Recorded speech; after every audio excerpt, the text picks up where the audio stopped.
the energy as a black male can easily be deflected to, you know, blame all sorts of causes and to be angry and to want to get even. But truthfully, we all know that that's a losing game. They're only going to implement martial law or something like that, which is going to take away the rights in which we do call ourselves having. They're going to be able to do things with that we will find unjust with now reason, which then gives them more ability to do what we find to be doing us wrong in the first place. So truthfully, I think that like we need conversations like this.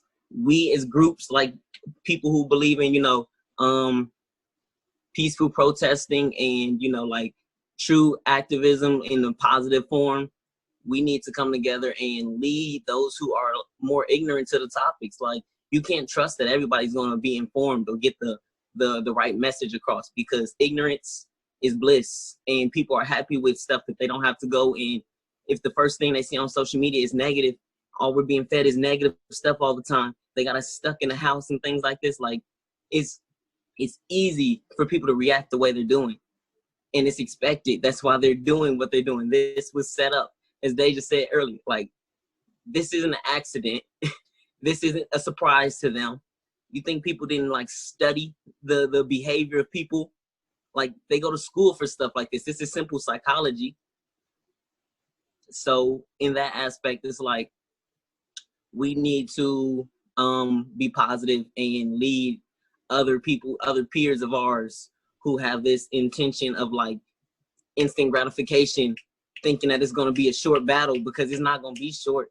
This is going to be a long war. Battles are going to keep continuously needing to be taken. Every day is going to be a part of the war in my eyes. It just needs to be a peaceful one, and we need to find out how not to be so afraid to, like, don't be victim of, you know, fear.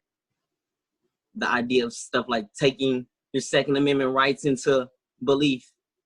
Not to say, you know, you go using your guns and shooting people, but when you're fighting a war, you need to make sure that you're protected too. I believe so. And things like being armed is only your right. And I say that because too many Black people in our community, we follow the, you know, religious belief of like, you know, peace and everything. And I do believe in that, have you heard, as you've heard. But we also, I think, need to be arming ourselves and protecting our homes and standing our ground and things of the such. Albany. So how do I feel is a hard question I haven't really been able to answer. I'm hurt, I'm angry, I'm pissed, sad, frustrated, motivated in some odd way. I have a lot, all in a nutshell. I'm trying to sort through. What do? We mobilize, we organize. Like Taylor said, we get everybody together and we get on one accord as a community, as a society, as members of the police force, as members of the government. We come together and we get things done for the betterment of our society.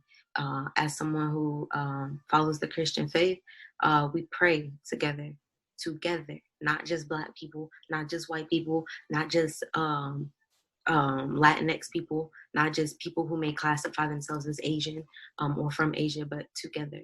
We come together, we mobilize, we get things done. Taylor. Yeah, I agree with everything you just said, and I feel sad too, and I feel motivated to make change and a difference in today's society. I never wanted to study politics or law or go into this, but I care about it. I care about how I'm treated in today's society and how we're separated in today's society. So I think it's something I'm going to actually go into now, and I feel like what can make a difference is if we educate everyone. I think we need to start having classes starting off in elementary school on the rhetoric of marginalized voices and on racism and on the history of America.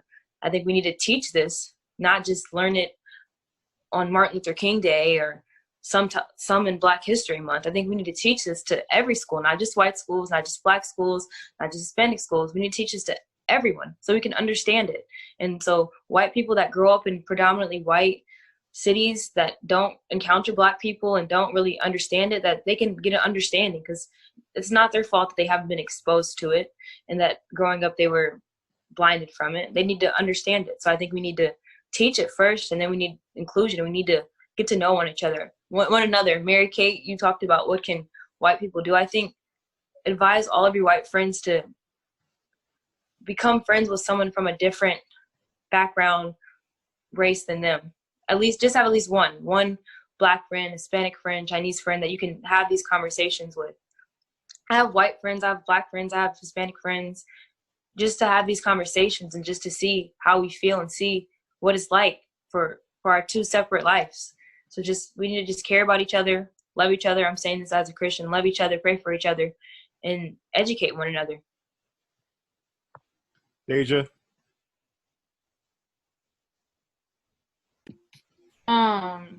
Mentally, I'm ready for it all.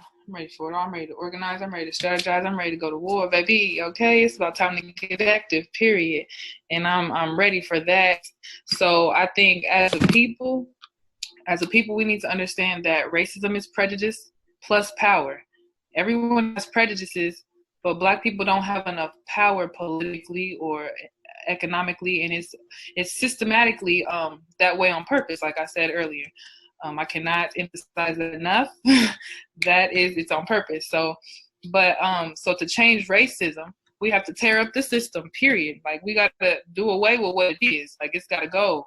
And we got to give the power back to the people and become self-sufficient by doing for ourselves, keeping our money in our community, and by organizing our politics. And like I said earlier about the righteous, those righteous intellects and warriors in each of these races must drain the swamps. You feel me? What I was talking about earlier, because there's evil. The mentality of these cops, these crooked cops, it's evil. Like, we have to drain it out.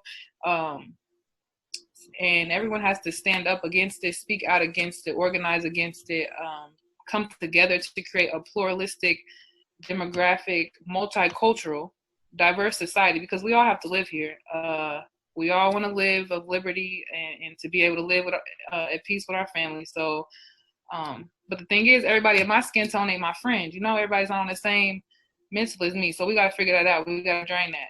And we got to click up with who is righteous, and so that we can start to politicize and infiltrate politics with the righteous people, infiltrate the law and law enforcement with righteous people. What we can organize, vote on code for our people in office and hold them accountable for what is right. Like, that's what's got to happen. And to speak to arming yourselves, I agree with that. We need to be ready. No, I do not want to go to war, but war has already been declared on us. So I think it would be ignorant to ignore that. So I don't remember who I'm quoting, but I'm quoting someone who said that once you arm yourself, you become a citizen, or you're a subject until you arm yourself, okay? And then when you arm yourself, you're a citizen. And I think that's true, because at this point, we're not taken serious, and whether we, you know what I'm saying? Like, we have to protect ourselves. It's just people are dying every day. I'm tired of that. It's gonna come down to the point where we have to be prepared for them to unleash their militia. We need our own militia. You understand what I'm saying? Like, we have to organize that, but it has to be organized. The looting got to stop so that we can do that. Because if they unleash that on us now, we're gonna lose more than we'll gain. You understand? We're gonna lose more than them. So I'm not trying to go out like that. But prior planning prevents poor performance. So if we get that straight, if we start somewhere, I think we'd be good. I want to see that in my lifetime. Mary Kate.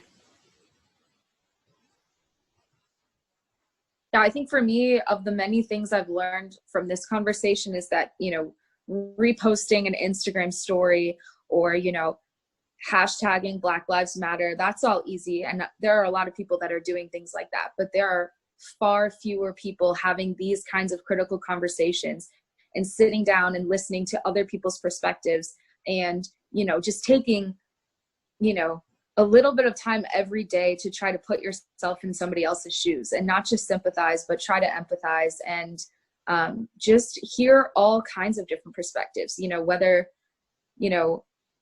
it's someone from within your community or outside of your community. I think that these critical conversations are so important. I hope that my friends listen to this conversation. I hope that these conversations don't stop in a week or 2 weeks or a month or even a year. I hope these conversations happen until, we have kids and our kids have kids, because I think that that is the amount of work it's going to take for things to truly get better. And I think that, like you guys said, it's not going to be sort of an instant gratification type of process. I don't think I'm going to go to the protest on Saturday in Indy and things are going to change. It's going to take a lot, but I think that these kinds of conversations are a really, really important step. And I hope people listen. And I thank you, Aaron, for organizing it. And like I said, I hope they continue. Last but not least, let's go to Martin.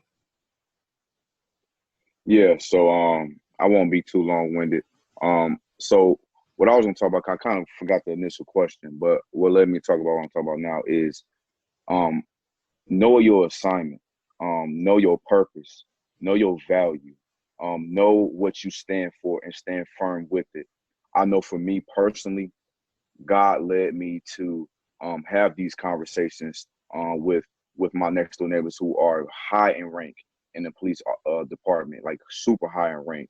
I mean, the mayor lives literally right down the street from my house. I can look at his house from my house. So I know that I think strategically God put me in a position at such a time as this.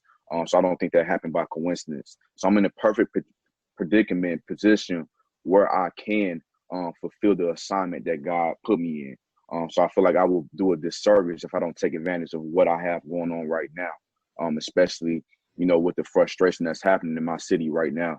It's only right that I do my due diligence as a 22-year-old black man to inform them, like, what y'all doing right now is bogus and it's foul. But we got kids and little innocent kids getting tear gassed. Like, think about it for a second. I ain't never heard of tear gas when I was 4, 5, 6 years old. We ain't have to go through that. And it's sad that they got to go through that now. But also my other assignment is the church. For me personally, I am proactive, and I'm very proactive in my community. I'm in these protests. I am saying what I got to say on social media. But God gave me an assignment for that the black church can speak up, because lately around here, up here in Northwest Indiana, they have not been speaking up. And one of the reasons why they haven't been speaking up is because they're afraid that they're going to lose their members, which is going to affect their offering in church, which means that the church can potentially close. And I think that's unbiblical. I think that's unsound doctrine. Because at the end of the day, if you look in the Old Testament, anytime something happened, any oppression happened, Moses was the one that got the children of Israel out of there. If you look at different points in the Bible, I can keep on going. I'm not going to preach today. But at the end of the day, what it comes down to, when this oppression happening, you have got to have a voice. You have got to have a voice. And for these pastors, these black pastors, these white pastors, these minority pastors that are not voicing what they're saying, that's where I come in and tell them, look, you're doing a disservice to not only your church, but you're also doing a disservice to God, that you're not speaking out and giving up your viewpoints, because there's a lot of people who listen to what you got to say. So that's my assignment, and that's my purpose. And I believe that's why I'm here to delegate these conversations with them, is to inform them that at the end of the day, man, you can preach all day, but if your faith behind your works is, if you have faith with no works, the Bible says it's dead.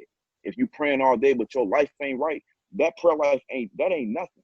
You feel what I'm saying? You can pray all day, all you want, but if the Bible also says that's the effectual fervent prayer of the righteous that availeth much. So if you're not living right and you ain't praying, I'm sorry, but God ain't in tune with what you're saying right now. But I ain't gonna preach. I'm telling you, that's how I feel right now. That's how I'm coming, man. That's how I'm coming. All right, y'all. Well, thank y'all so much for